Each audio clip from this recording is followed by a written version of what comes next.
Fabiola Genotti, bonjour. Bonjour et merci pour cette invitation. Vous je vous pardonne d'ores et déjà. Oh, il n'y a pas grand-chose à pardonner, je crois. Qu'est-ce qu'on pourrait vous pardonner? Vous êtes une des rares femmes scientifiques, et une des rares scientifiques tout court, qui a un rôle d'institution internationale, patronne du CERN. Bon, le terme patronne, peut-être, c'est pas celui que j'utiliserais parce que le travail qu'on fait au CERN, c'est vraiment un véritable travail d'équipe. On travaille tous ensemble et chacun joue son rôle.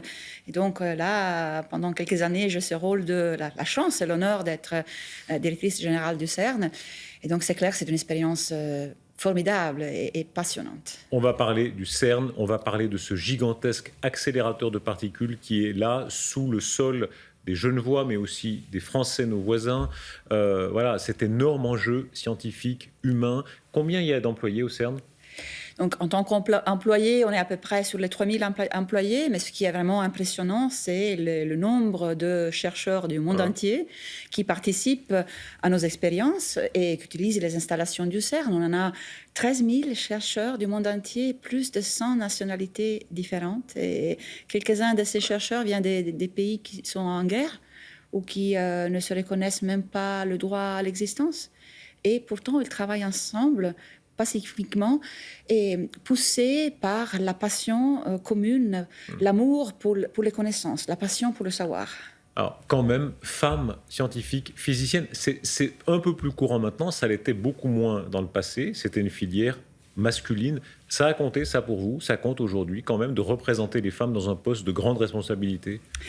Écoutez, je pense que si ma position peut aider les jeunes femmes à voir qu'effectivement, elles ont des opportunités d'avoir une carrière scientifique. Je pense que mon rôle peut-être est important de ce point de vue-là. On a tous besoin de modèles, de role models, comme on dit. Et donc c'est clair que je ne suis pas le seul exemple. Au CERN, on a des femmes qui sont aujourd'hui chefs de projet ou responsables de la sécurité ou responsables de groupes de physique. Donc les choses s'améliorent. Il y avait dans le passé, tous ceux qui connaissent des scientifiques savent que des femmes scientifiques disaient « Ah, Marie Curie, par exemple », c'était certains modèles comme ça qui sont restés dans l'histoire. C'était qui pour vous? Marie Curie. Oui. Effectivement, Marie Curie, ça a été en fait un des éléments déclencheurs qui m'ont vraiment poussée vers la physique. J'ai lu une biographie de Marie Curie à l'âge de 17 ans. Et ça m'a vraiment frappée. Et j'ai adoré ce côté, comment dire, la recherche qui est une partie intégrale de votre vie. Elle avait son laboratoire à la maison. Donc le soir, elle allait remuer la soupe. Et puis elle courait dans son petit laboratoire pour changer l'échantillon radiatif. Et ça m'a plu tout de suite. Et c'était un des éléments qui m'ont poussée vers la recherche. On en parlera tout à l'heure. Dans votre spécialité, la physique appliquée, dans la physique expérimentale, on touche beaucoup de choses, n'est-ce pas? C'est pas seulement de la théorie, c'est ce que faisait Curie. Absolument. J'aime bien la physique, tout d'abord des particules, parce que la physique des particules est la plus fondamentale de toutes les sciences, parce qu'elle étudie les constituants fondamentaux de la nature, de l'univers.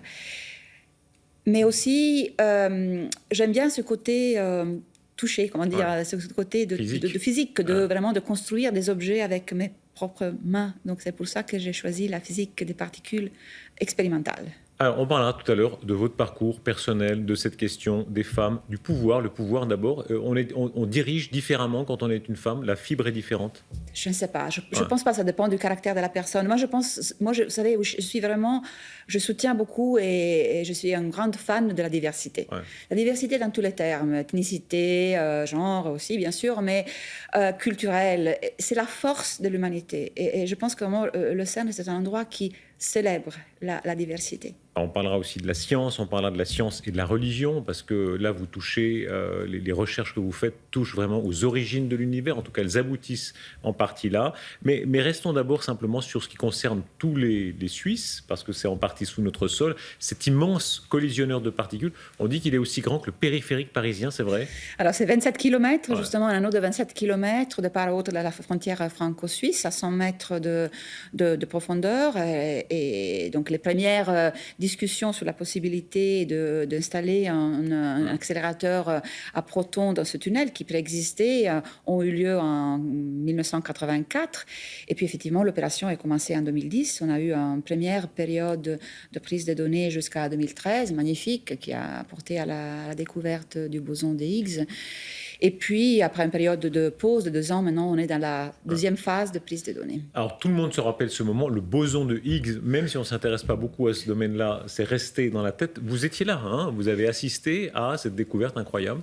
Mais justement, à l'époque, en plus, moi, j'étais ce qu'on dit porte-parole. En fait, c'est chef de projet d'une des 2 expériences qui ont découvert le boson de Higgs. Donc, j'ai eu le plaisir de représenter la collaboration Atlas, qui réunit et rassemble 3000 physiciens du monde entier.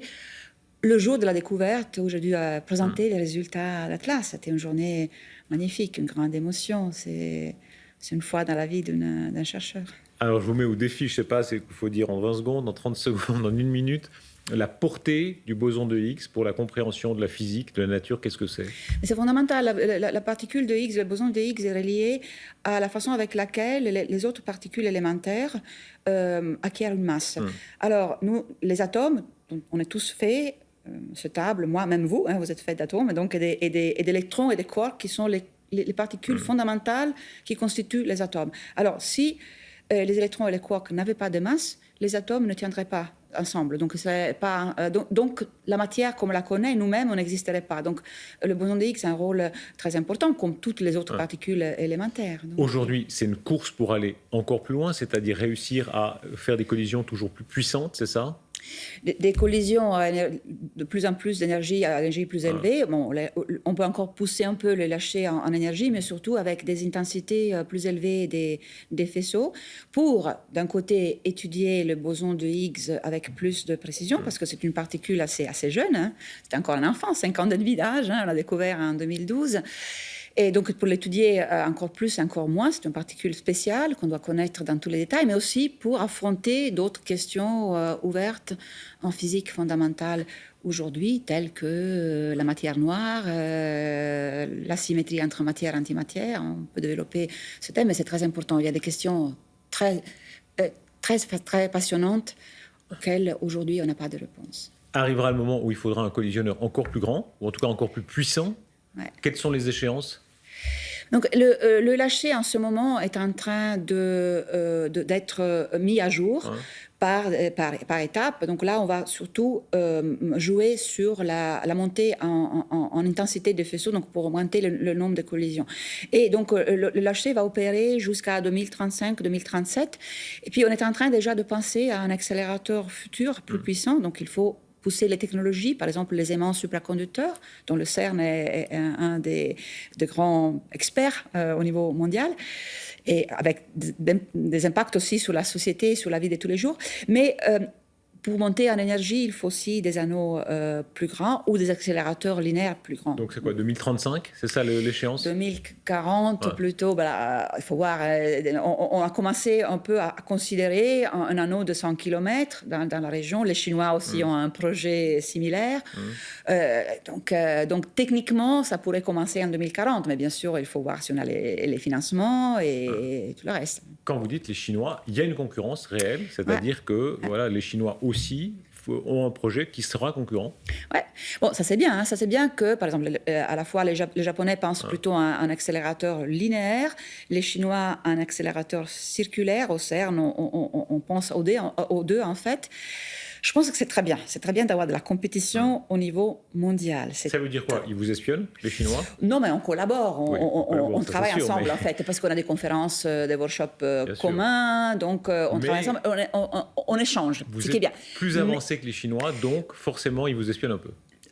Disons qu'au CERN, quand même, on a des compétences qui sont uniques au monde. Ouais. Donc c'est clair qu'ils apprennent aussi de nous. Et c'est très bien d'avoir ces projets un peu en compétition parce que ça témoigne à la vitalité, au dynamisme de la discipline. Cela dit, on va se battre pour avoir le meilleur accélérateur au CERN, c'est clair. Il y a un enjeu politique en réalité, parce qu'à la fin, que ce soit en Europe ou en Asie ou sur les territoires américains, c'est très important. Donc, tout d'abord, c'est très important parce qu'il n'y en a pas deux. Ouais. C'est des projets très grands, ambitieux, complexe, coûteux, donc il y en a un. Et ce sera un projet global. C'est un projet qui rassemble tous les scientifiques du monde. Donc, comme aujourd'hui, tous les scientifiques qui veulent travailler sur les collisions à haute énergie viennent au CERN, les scientifiques qui voudront continuer à travailler sur les hautes énergies iront sur cet accélérateur.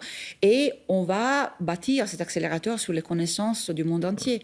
Et la physique des particules aujourd'hui est globale, est mondiale. Nous, par exemple, au CERN et en Europe, on contribue à des projets aux États-Unis. Les Américains sont en train de bâtir une installation très, très, très intéressante pour étudier des particules fascinantes, les neutrinos.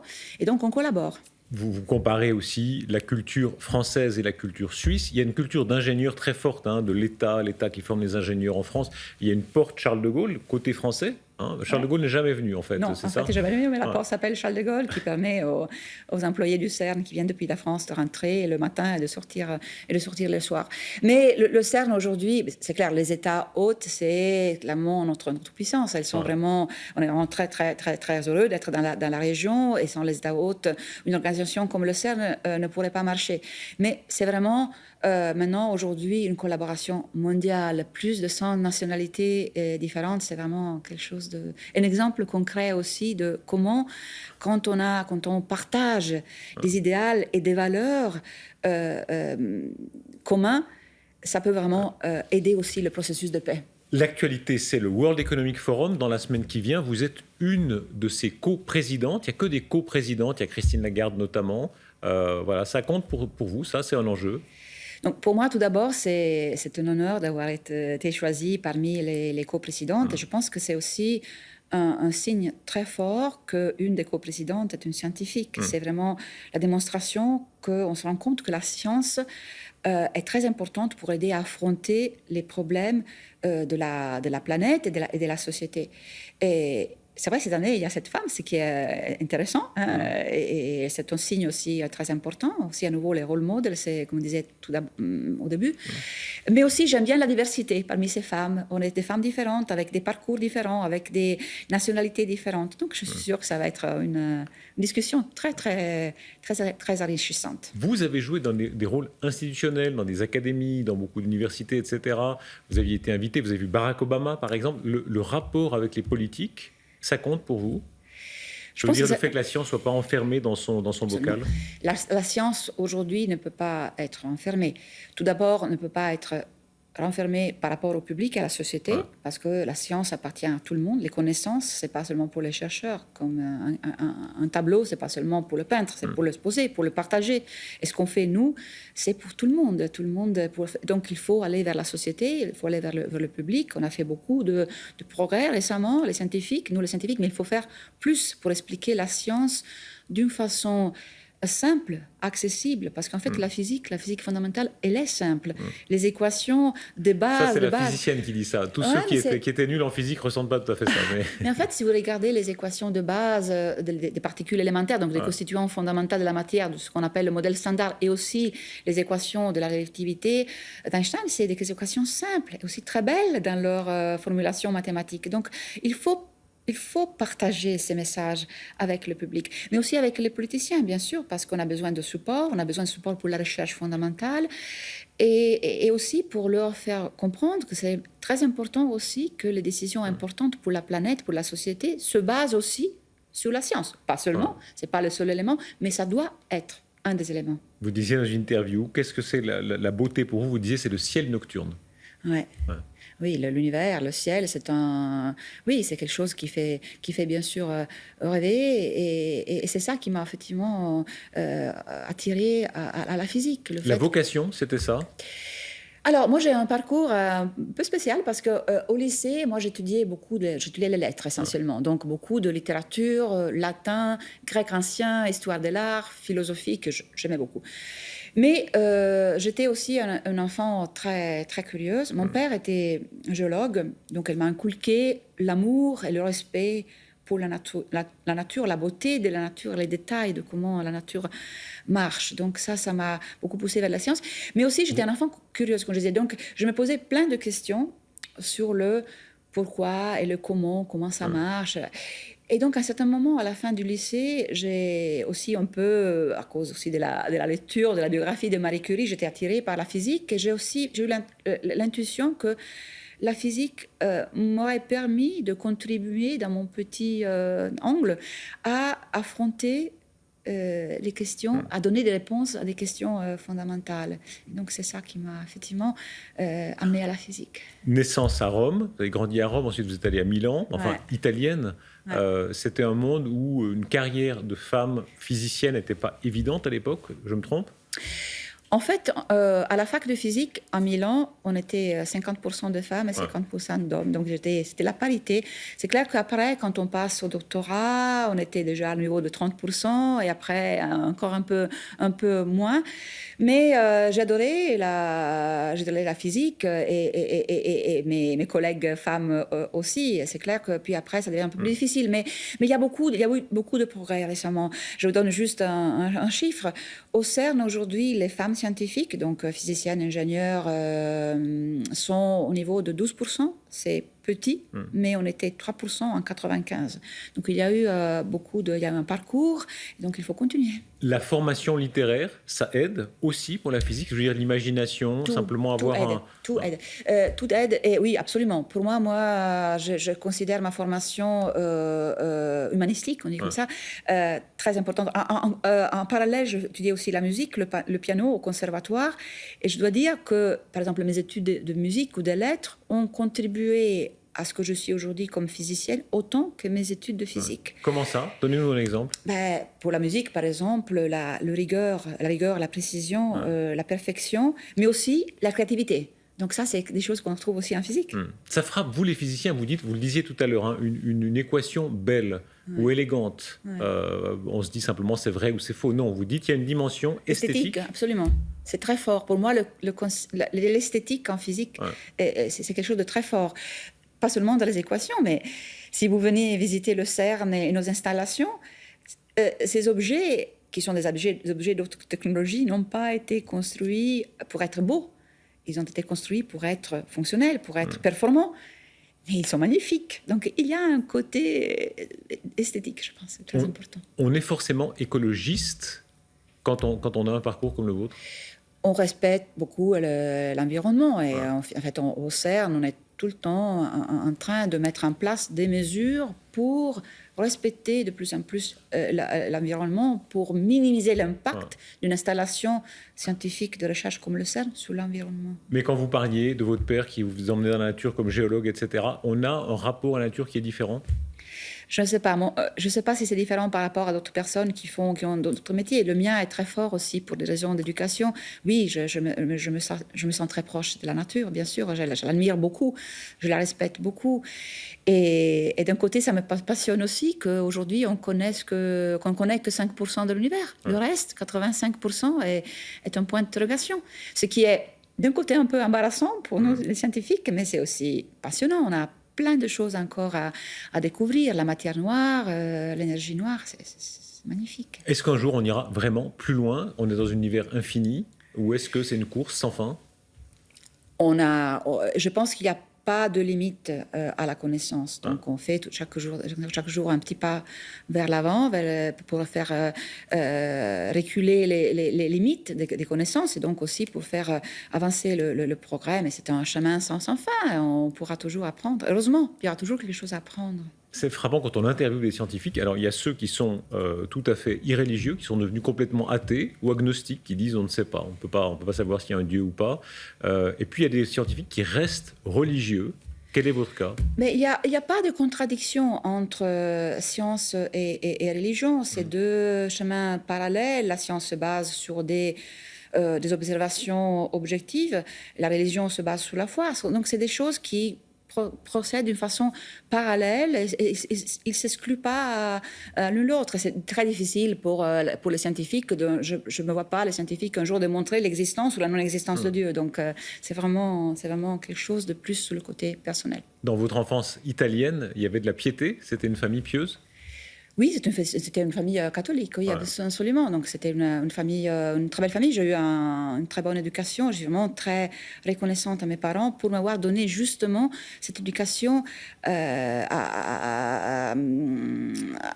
très très riche, avec des aspects scientifiques, des aspects littéraires, la musique très très très enrichissante. Donc ça, le pluralisme, vous parliez tout à l'heure de la diversité, le pluralisme. Alors là, toutes les nationalités que vous voyez au CERN, toutes les religions qui sont là. Ça, c'est visiblement une marque de fabrique chez vous? Absolument. C'est la diversité. C'est vraiment la gloire, la célébration de la diversité. De voir, vous voyez, quand je vais à des réunions tous les jours, aujourd'hui ou dans le passé, parfois je me trouve à réfléchir sur le fait qu'autour de la table, il y a peut-être 10 personnes, ils ont tous des passeports différents.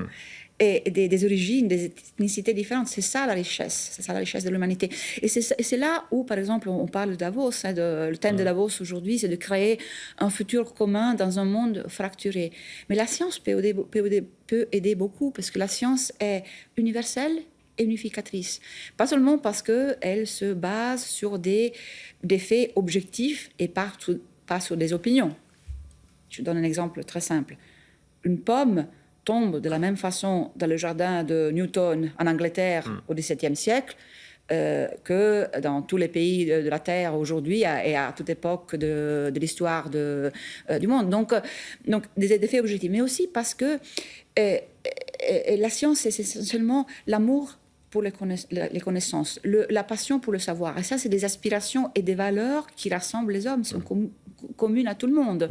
Vous les voyez, les nationalistes qui montent. Là, vous avez un discours qui est ici en Europe, mais quand on regarde partout ailleurs, aux États-Unis, en Chine, en Russie, en Inde, les nationalismes sont très forts, très revendiqués. Ils remontent même. On est un peu minoritaire parfois quand on a votre discours.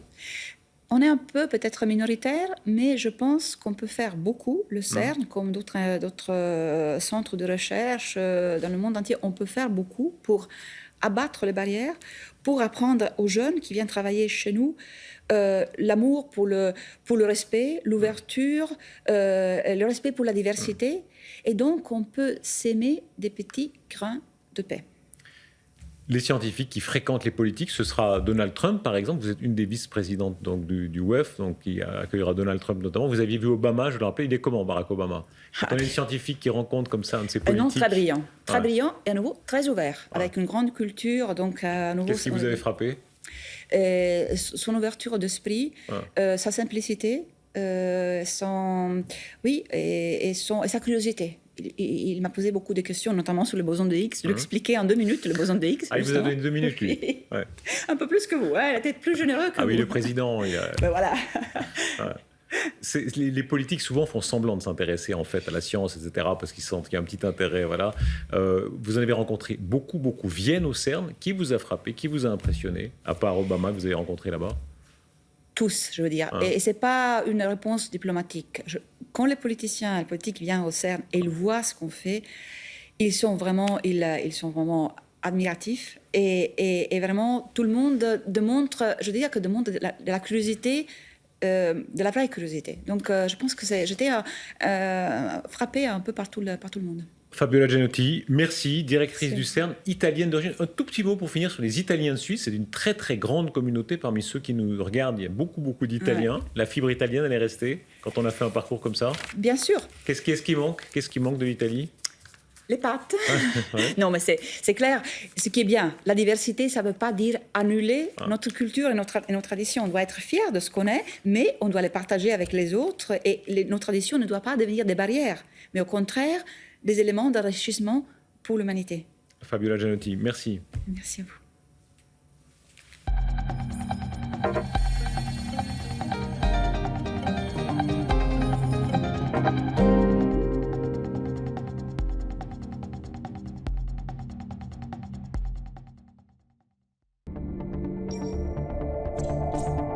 Pardonnez-moi